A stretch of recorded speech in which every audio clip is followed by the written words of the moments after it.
This is Get Real with Bob and Stacy, the show that helps you learn about the mortgage and real estate markets. Get the inside scoop from their expert list of guests and have some fun along the way. Now, here's Bob Gallagher and Stacy Alcorn. Welcome back. You're listening to Get Real with Bob and Stacy. You're joining us for our Leaders and Legends segment, and today we have two very special guests in the studio with us, the McLaughlin team of Lair Realty Partners, Matt and Nayana. Welcome to the show. Thank you. Thank you for having us. And we also have a new co-host with us today, Job Tarini. Good morning, Bob. How are you doing? How you doing, Job? Good to have you on. Fantastic. So we're going to get right into it today.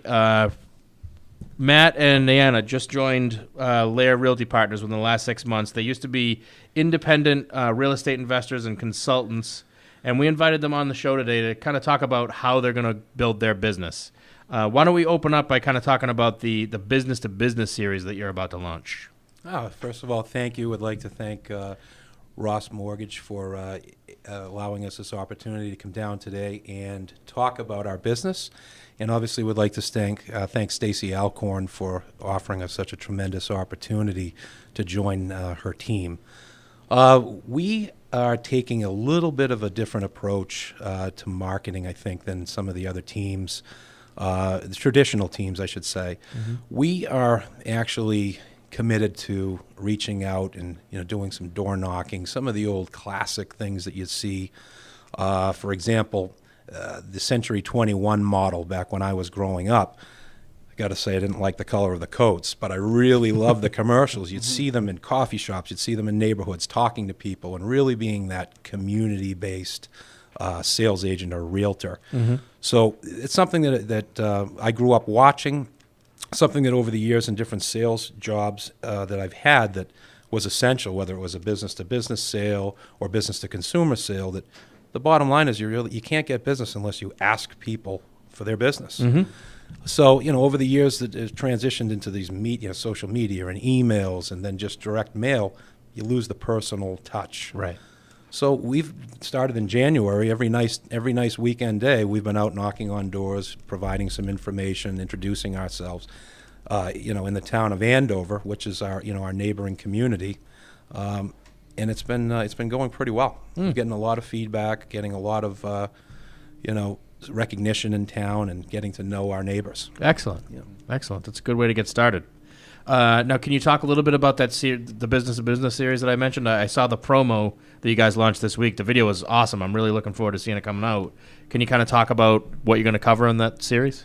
Absolutely. That's an idea that actually was that came up from my wife, who's sitting over there quietly, trying to get her engaged here. But this is actually an idea that she came up with that I thought was fantastic.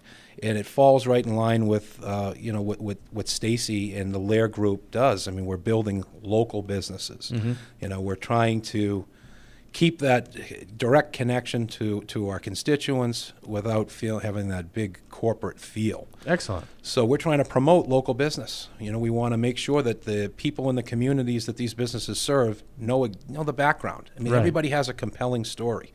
So we started knocking on some business doors, and people were excited to join us and allow us to promote them, and in turn, in good faith, they'll be promoting us back to their customers. So it's been fun. We've been doing it for a few weeks. We've got a couple of people that we're ready to launch with. I think tomorrow. Nayana's been editing late into the night, getting things done, but that's going to launch tomorrow. We're very, very, very excited about it. Our first guest is Donnie McLaughlin Jr. He's the co-owner of Wamiset Lanes and a new company called Escapology in Tewksbury, two huge entertainment centers right in the Merrimack Valley. And through our community, through walking around the town of Andover, one of the things that we've been getting feedback from people is things to do for young kids in the Andover community. The high school, the junior high school level kids, they really kind of hang out at the burger shop downtown, and parents are wondering what they can do. So by reaching out to Donnie, we are going to be now promoting them and connecting them with some of the Andover moms, and seeing what they can do for some after-school things for Andover, for the kids in Andover. That's excellent. Excellent. Job, that ties in a lot to what you're always saying, supporting local business as opposed to business on a national scale. Yeah, I mean, I think you can see that work in several different communities. It's more common now than you've seen before, and along those lines, I mean, both of you have owned successful local businesses before. Coming into this business, knowing you had several options, what made Lair the choice for you in terms of building your local business there as opposed to, say, a national brand? I think the culture. The culture at Lair is they allow you to grow. She promotes, or the whole company, from our leader, Stacy, promotes entrepreneurship, outside the box thinking. Someone like me, just to be frank, I'm not someone that's good in a caged environment. Mm-hmm. I need some freedom to grow, and I need a structure to keep me, in line. Mm-hmm. So it seems that it works out. It works out just perfectly for us. I mean, the resources, the training. I mean, we looked for months and months and months to find the right home for us. We knew we had a specific set of skills, mm-hmm. and we needed to find the right place to land to grow those skills, to help the company grow, to help us grow both professionally and personally. We met with a couple of people, and I think Stacy was the third or fourth person that we had sat down with, and she came referred to us by a mutual friend. And boy, I tell you, in the first 2 minutes that we spoke to Stacy, I already knew, and I was hoping that Nayana was feeling the same thing I was feeling, that we found a home. I mean, this Absolutely. Is a place that we're going to be for a long time. Mm-hmm. Hey, I mean, we got married in Disney World. She did a nice little thing on Walt Disney, and mm-hmm. The support, the fact that our symbol is a lion. Our first bulldog's name was Mufasa. Mm. So I mean, we are huge Disney people. Yeah. It was a sign. It was a sign. To be there. Yeah. So everything kind of fell into place. Everything. Excellent. Yes. Excellent. I mean, and one of the things that I've been able to work with Matt and Nayana on is really how to build their local business and getting feedback from them on how they've built the former businesses that they had that were very successful, and how we can use some of those common practices right here at Ross with what we do. Absolutely. So, I mean, I think some of the unique things that could probably expand some of the way that local business owners feel about things is that, this team, this business understands that even though they're local, they have to do local things and the social media things that are required for any large business. It's easy to distinguish yourself from a national brand as a small local company, but to get that message out, sometimes you have to use the same methods of communication. Mm-hmm. And that's what I think will distinguish this team, is that they're building out organically their social media path and presence. Right. And that's, you build out 12, 14,000, 16,000 organic views to your site. You're a common business. You're a local business that people are recognizing. Mm-hmm. And that's, I think, what they already understand, that maybe not everybody does. That just because some business has a large presence now, a year from now, that presence can change. And that can happen faster than ever with social media. Right. Excellent point. Why don't we talk a little bit about your value adds to buyers in the marketplace? It's selling real estate. Everybody has their approach. There mm-hmm. seems to be a standard. You get the house, you take your photos, your videos, you upload them onto your MLS, your Zillows, your Realtor.com, Redfin, Truly, all the sites. Mm-hmm. And there's literally thousands of homes that are listed every year. So I think that the trick for every good sales agent is to find out how to weed your way through all the noise. Right. What makes your listing stand out? Mm-hmm. So you have to do those standard things. And I think that what we found over the years, even selling our own properties and utilizing other realtors, is that, geez, it seemed like it was a set it and forget it mentality. You came in, you met with us, we liked you, we liked your approach, and then the activity was an open house, and then our stuff is just floating out there with the hundreds of others. What made us unique? So we looked at, obviously, the crux of sales is you want as many people interested in the property, bidding on your property as possible, so that you can try and push that envelope and get as much money back for your investment as you can. Mm-hmm. That's what our duty is as agents. Right. To get our clients the most money in the shortest amount of time possible. I mean, people won't want to have their house on the market for month after month. It's disruptive. It prohibits you from moving on with your life. It's not just a dollars and cents transaction. It's an emotional sale as well. I mean, people have their memory after memory after memory in these homes. So we try to figure out a way to capture all that and make it a little bit unique. So that's kind of our when we approach something, we're looking at it through that type of those lenses. The step that we take additionally is that we will actually actively go out and call the top agents, top brokers, top agents, salespeople in the area and drive them towards your listing. Most people just send you an email, and I don't know about other agents, but when we get dozens and dozens and dozens of emails and it gets lost in the noise, our direct approach says, hey, I sent you an email earlier. Our MLS number is XYZ. Take a peek at it. We've got a motivated buyer. The place has these 2 or 3 key features.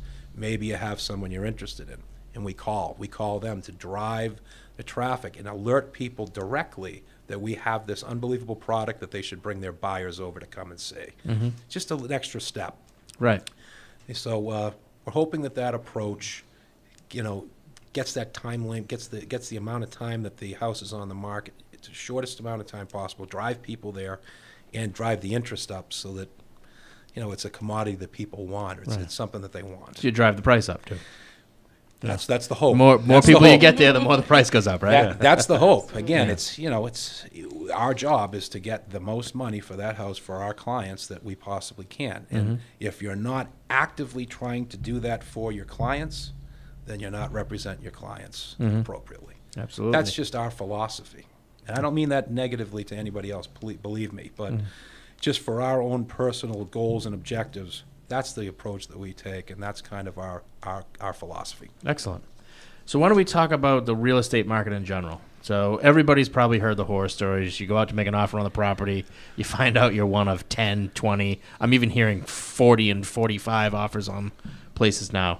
What's your experience in the marketplace, and where do you think it's headed? Well, we're watching interest rates rise, which generally is an indicator.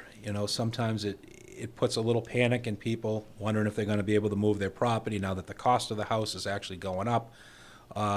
So we're expecting, this time of year, things really pick up anyway. The spring, summer, always great times, to list homes. But I think the interest rate is a big factor right now. I think that there's uncertainty over the new tax laws, the fact that people can no longer rely on the interest, the deduction for their mortgage interest is a key factor now for people. I mean, does it take you from buying a $600,000 home, and does it bring you down to the 575 rate? Does it make 575 down to 550? What is that adjustment going to be when people look and say, I get this tax credit with the new tax credit, but I'm losing X. If I'm carrying a mortgage of, $500,000 or more, how's that going to affect me towards the end of the year? So I think that's starting to resonate with people. I've had a lot of discussions with homeowners. That seems to be what they're talking about as we're out knocking doors in the neighborhood. Those are the questions coming up. What do you see coming down the road with the interest rates? I said, well, it's been pretty clear that they're going to bump them again. They've been announced that, and I think that they predicted the next 3 rounds they're going to bump them. That's what they came to be saying. Please correct me if I'm wrong, and that's something that people have to look at, especially people that are buyers, that you're putting your budget together today. You have to figure, you're more that pretend. If you're pre-qualified for $350,000, what's that going to mean to you if the interest rate bumps up another 0.5% in 4 months? Right. Does that whack your budget out? Do you have play in your budget? And from a homeowner's perspective, if I'm trying to sell my home, if the funnel gets smaller of people that are qualified or even capable of paying a mortgage to buy my home, I've got to start thinking about maybe this is the time now so they can be locked in low and get rid of the house now. So I think that's the mentality where people are heading. Right. And you can feel the pressure coming up. As we started knocking in January, and everybody was just getting over the holidays, kind of interesting. What are you weirdos doing here? It's January 15th. It's still winter. Yeah. Like, well, it's 50 degrees out. We're going to come out and say hi to you. So It was interesting. But this, as February, they raised the rates in February, correct? Yeah. So towards the end of February and these last few weeks, people have asked, do you think they're going to move them up again? And I said, I think it's a certainty. They've announced that they're going to. And you kind of leave that little nugget in their head and hope that they call you back and say, hey, get this thing off my hands. yeah, definitely. So we're talking with the McLaughlin team, Matthew and Nayana. Let's give out your contact info for anybody that's looking to buy or sell pretty much anywhere in and around Andover. That's where you're covering right now, or? Yeah, we cover the Merrimack Valley. Merrimack Valley. Yep, we cover the entire Merrimack Valley. Right now, we are focusing, because we're knocking on doors. To make it impactful. We're starting in one section of the Andover community, and we're walking through, and we figure in the next 8 to 10 weeks we'll be through there, and then we're going to do some activity in the North Tewksbury area, the Belvedere area, Lowell, North Andover. We're going to start expanding out, but right now we're just concentrating on the one area for our resources. Right. As we grow as a team and get bigger, we'll have a bigger footprint and we'll be able to do more. But for now, just kind of keeping it concentrated. And what's the best way to contact you? Best way to contact us right now is we actually give out my cell phone directly, so you can text or call me at 508-826-2778. And let's give the number one more time. It is 508-826-2778. That's my direct cell phone, and you can text or call me anytime, day or night. Excellent. So we've only got about a minute left. I just have one last quick question for you. You and Nayana have done some. I'm actually married, Bob. So yeah, you got me on that one. So house flipping. You guys have done some house flipping in the past. Yes, sir. What are your thoughts on where that's going right now? Because it's all the rage. Like, everybody thinks they can flip houses. What's your thoughts? Well, I mean, we got into it a long time ago. I always tell people that before Christina El Musa and Tariq El Musa, it was Nayana and Matt. We were doing it up here a long time ago. Yeah. Unfortunately, we never got famous. But it's a great field. But it's not something you should go into if you don't have experience. If you don't have any construction background, you don't have any investment, you need to speak to someone that knows what they're doing. You can get into these houses. Most of them are sight unseen. If it's an auction, you have to come up with the money up front. You have to be able to, if you don't have cash, you have to make sure that this house that you can't see is mortgageable. Right. And that's very difficult to do if you can't get inside it. And oftentimes those houses that are in distress, they fall into some destruction, and they're not kept well because there's financial issues there. There's emotions. There's money. So sometimes you fall into the great unknown. So I recommend caution. We've done very well. We've been able to make a living doing it, and we've been fortunate. But I think the success rate in doing that is even slimmer than that of being a real estate agent. Yeah. Because you have to know what you're doing. Yeah, because if you look at the inventory now of partially finished homes that have been purchased either through short sale or foreclosure, because people bid off way more than they can chew, I think I see more of those on the market now than I do just the straight REOs or bank owns, because the inventory is shrinking there. Right.